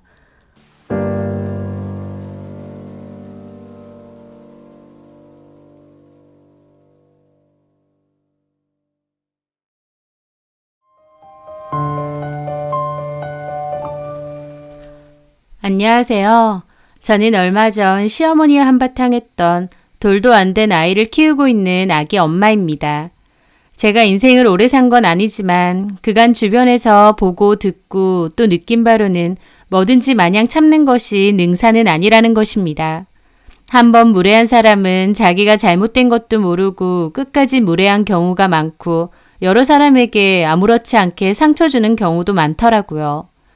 그런 사람에게는 거울 치료하듯이 비슷하게 받아쳐줘야 그나마 함부로 하지 않는다는 것이죠. 제가 이런 얘기를 왜 하느냐고요? 바로 저희 시어머니 때문입니다. 말 한마디 한마디 참 기분 상하게 하고 함부로 하는 어머님. 참고 참다가 결국 터진 저도 한마디 했고 그 길로 얼굴 안 본 지 꽤 되었네요. 제가 결혼한 지는 4년 정도 되었는데요. 결혼하고 3개월 정도 지났을 무렵 저는 어머님의 말투에 깜짝 놀랐습니다. 분명 결혼 전 그리고 신혼 초까지만 해도 품위 있는 사모님 마냥 말투가 부드러우셨어요. 저한테 부드럽게 이름 부르시고 아니면 새아가라고 하시고요. 그런데 결혼 3개월 정도 지나니 갑자기 저한테 야라고 부르시는 겁니다. 게다가 저희 친정어머니를 지칭할 때도 너네 엄마라고 하시고 기본적인 말투 자체도 엄청 티껍게 바뀌셨어요. 한마디로 새아가가 그랬구나 하는 고상하신 말투였는데 갑자기 야, 네가 그랬냐? 하시는 식으로 바뀐 겁니다. 당연히 저는 너무 당황스러웠죠. 어머님의 말투가 하루아침에 갑자기 바뀌셨으니까요. 다른 사람 된 것도 아니고요. 그런데 남편 말로는 어머님 원래 말투는 저렇다고 하더군요. 원래 억척스럽고 거칠게 말하시는 분인데 저한테 갑자기 부드럽게 말하길래 엄마 말투가 왜 바뀌었지? 하고 놀랐었다고요. 근데 원래 엄마 말투로 다시 돌아온 거랍니다. 그 말에 저는 이제 나도 한가족 됐다고 본 모습을 보이시는 거구나. 더 이상 조심스럽게 안 대하시는 거구나 싶더라고요. 말투가 바뀌면 행동도 바뀌는 건지 그때부터 어머님은 저에게 좀 함부로 하시기 시작했습니다. 무례하다는 느낌을 받을 때도 많았고 가만히 있는 저한테 시비를 건다는 느낌을 받을 때도 많았죠. 저도 당연히 어머님이 그러실 때마다 기분 나쁘고 왜 저러실까 싶을 때도 많았습니다. 존중받는다는 느낌이 없기 때문에 무시당하는 것 같고 기분 상할 때도 많았고요. 근데 저도 마냥 참고 순한 성격은 아니에요. 할 말 있으면 하는 편이거든요.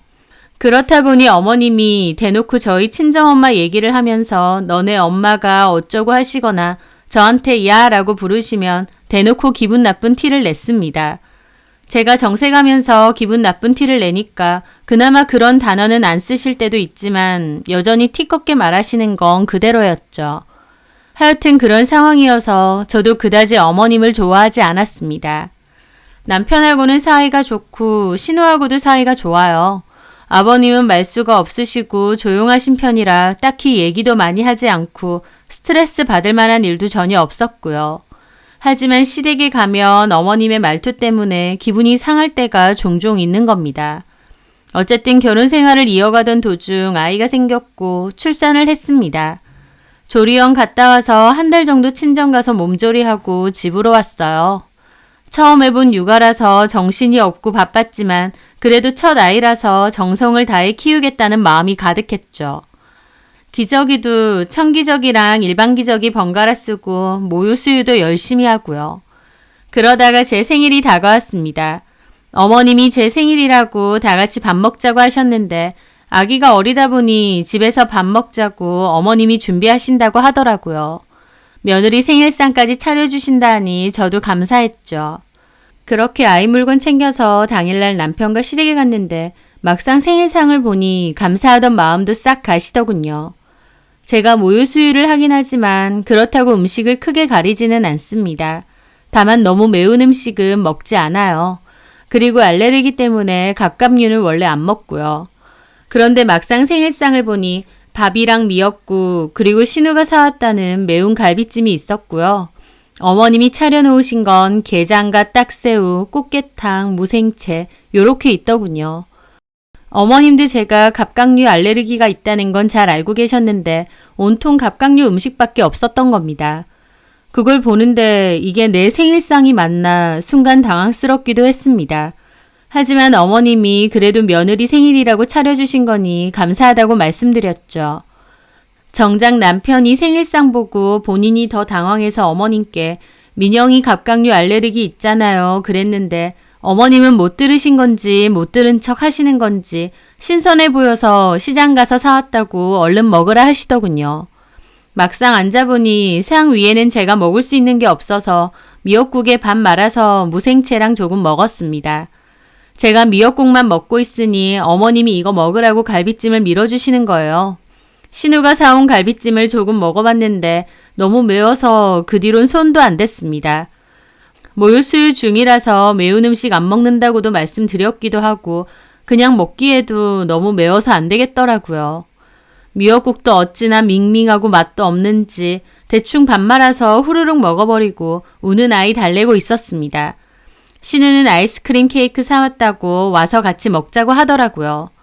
그래서 가봤는데 6가지 맛 섞여 있는 조각 아이스크림 케이크였습니다.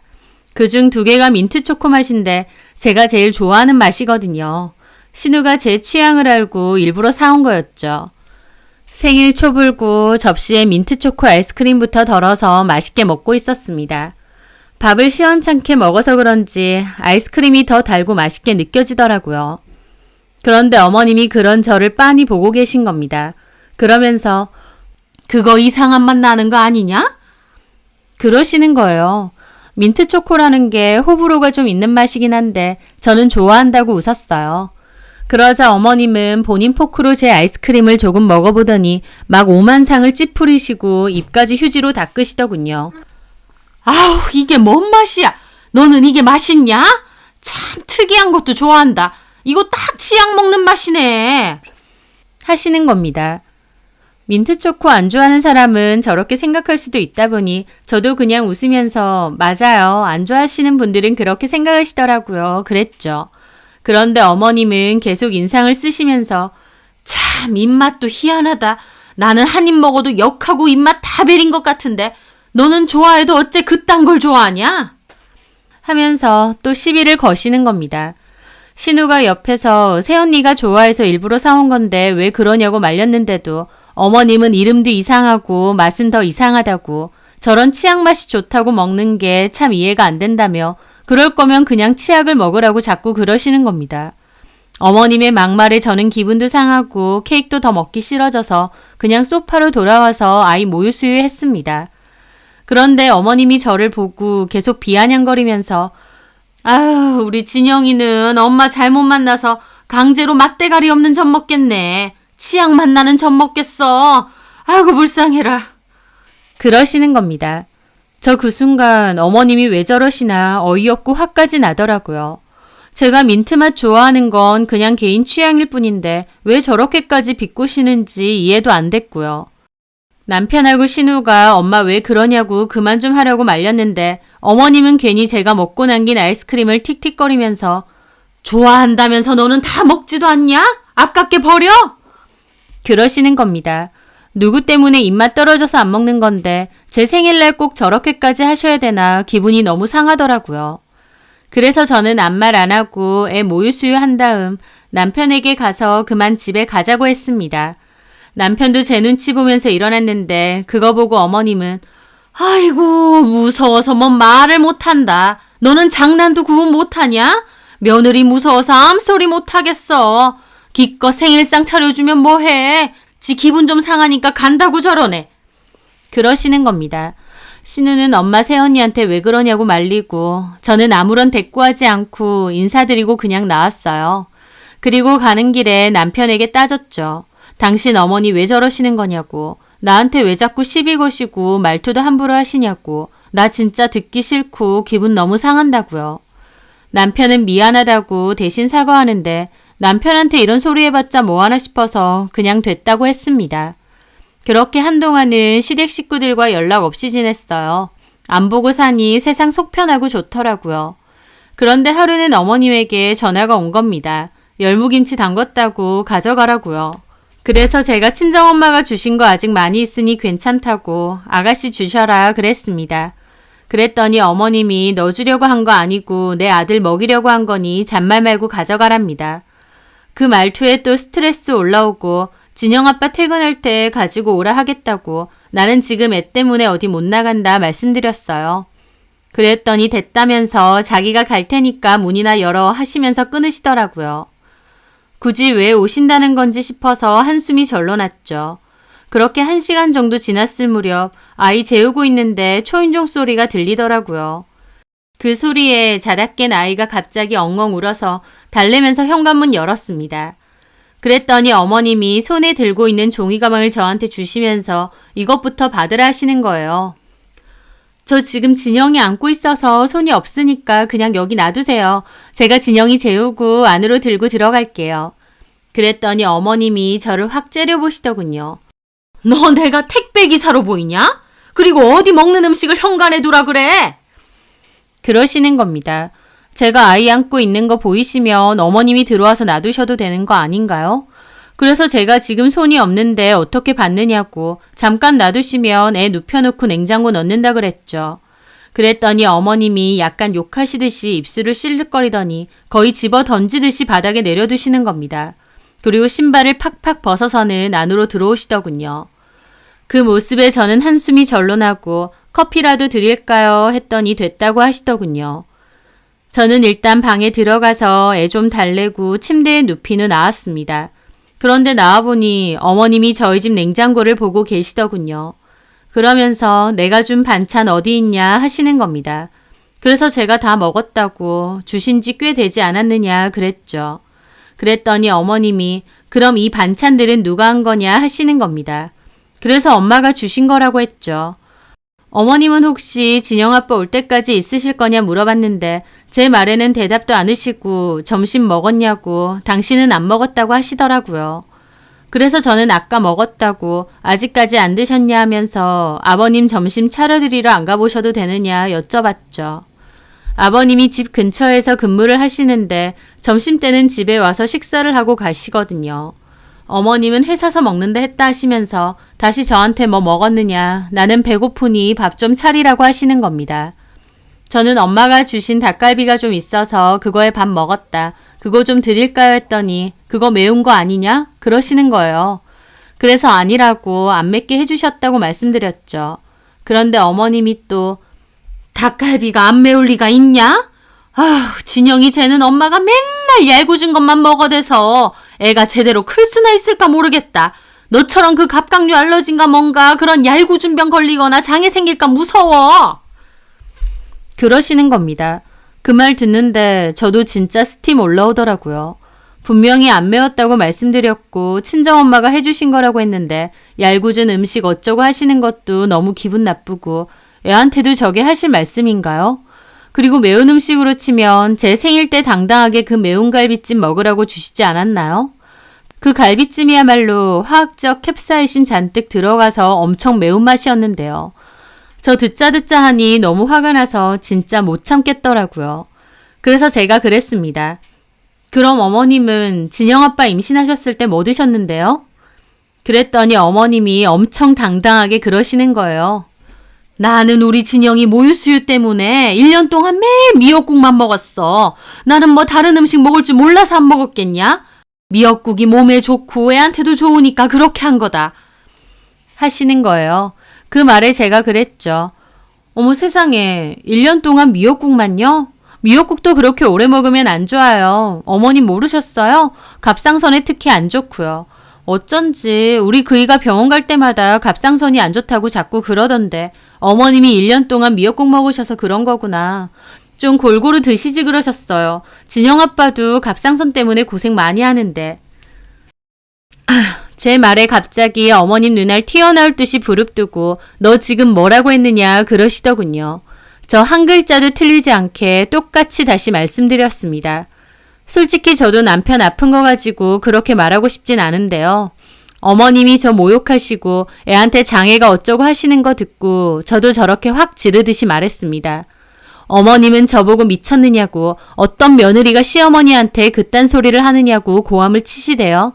그러면서 저보고 너같이 싸가지 없는 년은 처음 봤다고 하셨어요.